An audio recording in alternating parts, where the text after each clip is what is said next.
Halo guys, assalamualaikum warahmatullahi wabarakatuh. Apa kabar? Semoga teman-teman dalam keadaan sehat walafiat. Salam buat keluarga teman-teman di rumah. Salam sepak bola. Perkenalkan gue aja, gue sih netizen yang suka membahas bola. Jadi tadi gue baru bangun tidur dan ngecek Instagram. Tiba-tiba ada kejutan dari PSSI dan Timnas Indonesia bahwa Timnas Indonesia sudah melakukan Garuda Calling ya. Ini tanggal berapa? Ini masih hamin 2 minggu sebelum TC ya. Tapi Garuda Calling sudah di-announce dan total kalau saya 30 lebih dari 30 pemain dipanggil ya.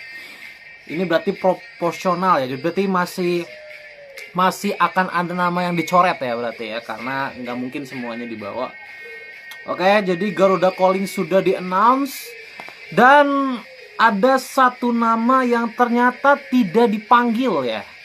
Ada satu nama yang tidak dipanggil dan ini gue cukup cukup speechless ya. Karena kemarin dia ini sempat bermain di klubnya, tapi ternyata dia masih mengalami sakit, yaitu Ragnar Oratmangun yang tidak dipanggil. Sudah pasti tidak dipanggil ya, karena mengalami sakit. Ya, dia terkena virus dan masih mengalami sakit sampai sekarang. Ini menurut gue kerugian yang cukup besar ya, kehilangan Ragnar. Karena sekali lagi Ragnar itu selama ini adalah motor dari Timnas Indonesia ya. Dari 8 game yang sudah dijalani, menurut gue Ragnar ini adalah motor yang paling penting.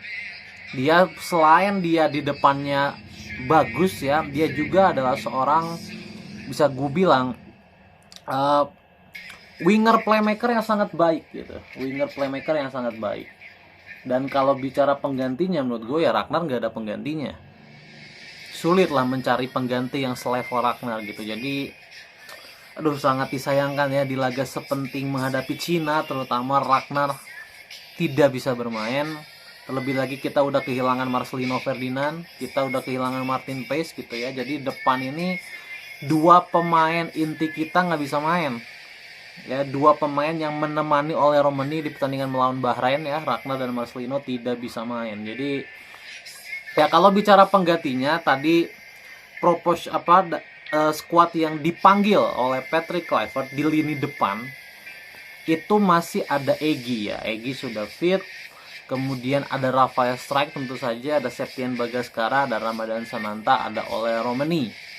Ya, dan satu nama yang comeback ya, yang menggantikan peran dari Ragnar Oratmangun adalah Stefano Lillipali ya. Stefano Lillipali comeback, welcome back untuk Stefano Lillipali. Setelah terakhir ya, Lillipali itu dipanggil di kualifikasi Piala Asia di tahun 2023 berarti ya, di tahun 2023 berarti dia udah 2 tahun tidak dipanggil ke timnas. Dan sekarang dia dipanggil lagi untuk opsi menggantikan Ragnar Oratmangun pastinya ya, di posisi second striker atau di posisi belakangnya oleh Romani. Jadi welcome back untuk Stefano Lillipali. Dan ada satu nama yang menurut gue kenapa ya dia tetap tidak dipanggil ya, yaitu Beckham. Padahal Beckham ini lagi on fire-nya loh. Tapi ya keputusan ada di tangan pelatih. Pelatih tahu mana yang terbaik untuk tim ini. Dan yang gue happy ya, kan gue tuh menyebutkan 2 nama ya yang layak dipanggil ke timnas, Yakob dan juga Beckham. Dan alhamdulillah hanya salah satu dipanggil, Yakob Sayuri kembali dipanggil. Dan gue cukup happy gitu dengan pemanggilan Yakob Sayuri, ditambah Yance Sayuri juga ya, ternyata si kembar ini kembali ke timnas. Menurut gue so far ya, kalau Yakob atau Yance ini nggak ada, ini dynamic itu jadi sedikit berkurang menurut gue. Karena Yakob ini menurut gue adalah winger yang pintar. Bukan hanya cepat, tapi Yakob ini adalah winger yang pintar. Tapi sayang defense-nya Yakob ini menurut gue jelek. Makanya Yakob kalau bisa ya jangan jadi sayap gantung ya. Kalau bisa ya di belakang striker aja gitu ya. Yakob tuh secara menyerang bagus tapi secara bertahan jelek gitu. Jadi di posisi bek kanan juga ternyata Kevin Dix dipanggil ya. Kevin Dix padahal katanya mengalami cedera dan 90% tidak bisa mengikuti sesi training timnas Indonesia, tapi ternyata Kevin Dix tetap dipanggil ya. Padahal kemarin juga Kevin Dix sudah farewell dengan Copenhagen, artinya dia tidak akan bermain di sisa musim ya di Copenhagen, tetapi ternyata Kevin Dix dipanggil dan berarti pihak dari fisionya atau pihak dari dokternya timnas Indonesia sepertinya mereka pede kalau Kevin Dix itu bisa sembuh sebelum menghadapi Cina di 5 Juni nanti. Jadi kita lihat nanti TC-nya akan seperti apa. Dan ya bicara pemanggilan pemain, kiper ada 5. Ya, dimana salah satunya adalah debutan yaitu Reza Area. Ya, Reza Area, kemudian Hernando Ari, Nadeo seperti biasa, Martin Paes dan Emil Audero ya, 5 kiper. Dengan satu debutan. Kemudian di posisi back tengah tidak terjadi perubahan sama sekali, tetap dengan dynamic 5, tetap dengan 5 back utama kita dan tidak ada nama Elkan Bagot ya. Ternyata tidak ada nama Elkan Bagot, dimana sebelumnya kan diisukan Elkan Bagot sedang di Bali. Ternyata berarti liburan ya Elkan Bagot ya. Elkan Bagot kembali tidak dipanggil, artinya ya kayaknya Elkan Bagot sudah tersisih kayaknya ya. Dan Dynamic 5 tetap dipanggil, Jay Izes, Mesil Gers, Jason Hapner, Rizky Ridho, Jordi Amat ya, tetap 5 ini yang dipanggil. Kemudian di posisi bek kanannya tetap dengan komposisi yang sama, hanya ditambah Asnawi aja. Sebelumnya kan Asnawi tidak dipanggil, sekarang Asnawi dipanggil. Masih ada Sandy Walsh, masih ada Kevin Dix, masih ada Yakob.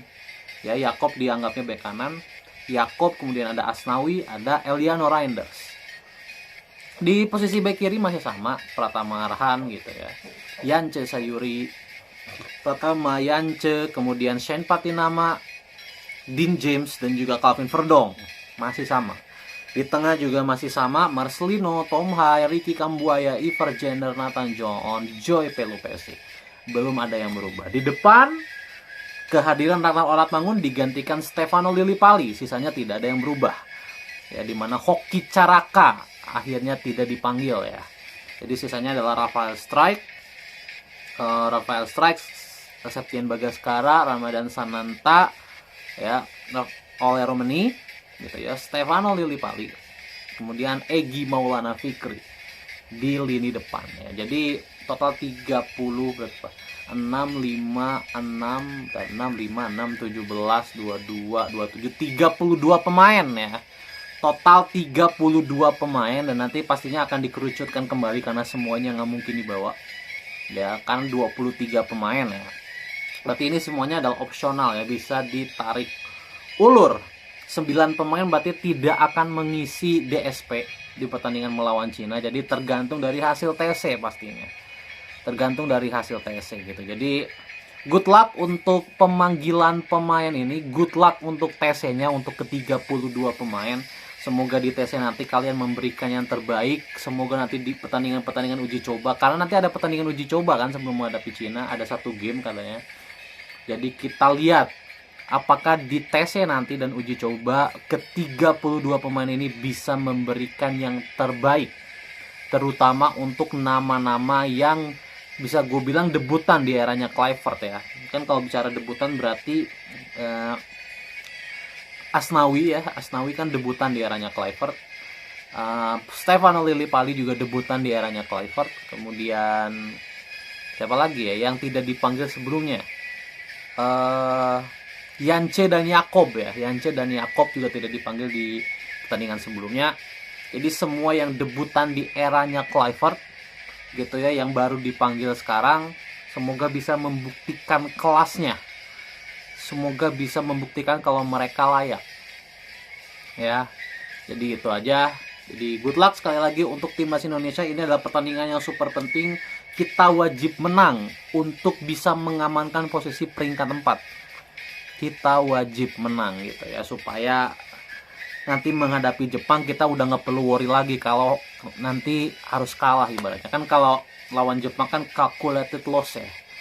Artinya kita menganggap bahwa pertandingan melawan Jepang itu bisa dilepaskan. Tapi syaratnya kita harus menang lawan Cina. Wajib hukumnya. Dan gue agak worry ya, nggak ada Ragnar, nggak ada Marcelino. Ini nanti Ole Romani akan ditandemkan dengan siapa? Karena kan Ole Romani pastinya akan ditemani oleh 2 pemain di belakangnya. Kalau feeling gue, kayaknya Yakob dan juga Egy yang akan main di situ.